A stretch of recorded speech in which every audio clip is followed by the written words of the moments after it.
Anies Mata, beliau bilang bahwa sebenarnya kita ini sedang krisis pahlawan gitu, sedang krisis pahlawan. Maksudnya tidak ada lagi orang-orang yang berjiwa, yang bernaluri kepahlawanan. Nah, kepahlawanan di sini maksudnya bukan orang yang dalam catatan sejarah itu kepribadiannya selalu dikagum-kagumi.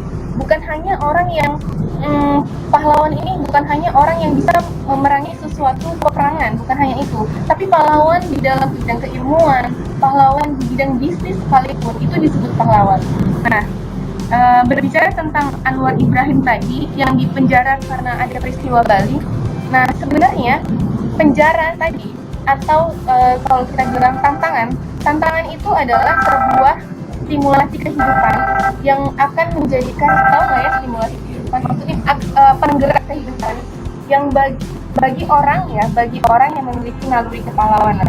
Tapi kalau bagi orang yang tidak memiliki naluri kepahlawanan, dia akan melihat sebuah tantangan, di penjara, berada di penjara itu merupakan suatu beban gitu. Nah, itulah beda banget ya ketika kita melihat, jangan jauh-jauh, kita kuliah di USM ini aja. Sebegitu banyak tugas-tugas yang dikasih oleh pensyarah, tugas A, tugas B, tugas C gitu kan. Kemudian kita melihat itu sebagai beban gitu kan. Berarti sebenarnya nilai atau naluri kepahlawanan di diri kita itu tipis gitu. Maka kita harus lakukan evaluasi lagi, perbaharui diri lagi. Kenapa sih kita lihat tugas-tugas itu sebagai beban gitu? Kalau kamu nggak mau ada tugas-tugas itu, ya udah kamu pulang ke rumah nggak usah kuliah gitu, selesai, ya kan? Tapi kebanyakan teman saya nggak di sini di USM orangnya baik-baik, hebat. Kebanyakan teman-teman saya di luar ngelihat tugas, ngelihat beban, ngelihat proyek itu sebagai sebuah beban gitu. Kalau memang Anda tidak suka dengan tugas yang diberikan pensyarah, tidak setuju dengan tugas yang diberikan pensyarah, ya udah silakan cabut keluar, nggak usah kuliah, beres. Tapi kan bukan itu esensinya kita kuliah kan, kayak gitu sih. Pahlawan nggak usah jauh-jauh cari keluar di diri kita harus mempunyai naluri kepahlawanan. Gimana kita melihat suatu tantangan suatu tantangan di hadapan itu bukan sebagai beban, tapi sebagai ini loh untukku gitu. Begitu sekian dari saya, terima kasih. Assalamualaikum warahmatullahi wabarakatuh. Assalamualaikum warahmatullahi wabarakatuh. Buku yang saya sedang baca adalah Amerika Syarikat, Pembentukan Negara Bangsa di Shakila Yaakob. Shakila Yaakob merupakan salah seorang pelajar daripada SMK Tumbuhan Mending di Taipei, tempat saya. Okey, sekarang mungkin saya pasti dia di mana? Ada katanya di Semalaya, tapi tidak kenapa. Yang saya cuba nak sampaikan daripada buku ini, dia sebenarnya menceritakan secara keseluruhan bagaimana Amerika Syarikat membina empire negara bangsanya itu sendiri. Daripada sebelum wujudnya Amerika itu pun daripada zaman asli itu Indian itu, sehinggalah pada zaman Bush yang terakhir 2008. Okay. Diceritakan bukan terlalu detail, tapi adalah sedikit isu-isu yang disentuhkan di sepanjang zaman itu, sehingga daripada awal-awal mereka nak dibukukan sehingga zaman Bush ini tidak masuk Obama tidak ada dalam itu. Jadi tempoh masa itu disentuh secara umum dan ada beberapa perkara disentuh secara detail. Okay. Dan kebetulan semester ini saya mengambil paper yang berkaitan dengan sejarah dunia, dan saya harus membuat perbandingan antara sejarah China semasa zaman Mao Zedong dan juga hubungan Sino-Amerika, Sino-USA yang terlibat dengan negara Amerika. Baik, yang saya sedang baca adalah dalam konteks bab yang ke-8, Perang Dunia Pertama. Ini sangat menarik kerana Amerika sebelum Perang Dunia Pertama 1917 itu menggambarkan dasar isolasi, dasar tutup pintu, dasar pengasingan begitu. Dia tidak campur dengan urusan-urusan luar negara-negara lain. Dia hanya fokuskan dalam urusan negara dia saja. Ini secara umum lah yang boleh faham saya sebagai seorang pelajar. Okay. Tetapi yang menarik apabila menjelang tahun 1917, Amerika melalui si presiden yang ketika itu Presiden Woodrow Wilson telah menukar dasar Amerika daripada dasar isolasi kepada dasar campur tangan. dia tidak lagi mengamalkan isolasi pada ketika itu. Dia cuba campur tangan dengan negara-negara lain, khususnya dalam Perang Dunia Pertama. Ini sangat-sangat menarik lah untuk saya bincangkan, untuk kita sama-sama fikirkan mengapa Amerika Syarikat sanggup mengubah dasar daripada dasar isolasi kepada dasar campur tangan. Adakah ini sebenarnya melibatkan kepentingan Amerika Syarikat dan sebagainya? Itu harus kita fikirkan sama-sama.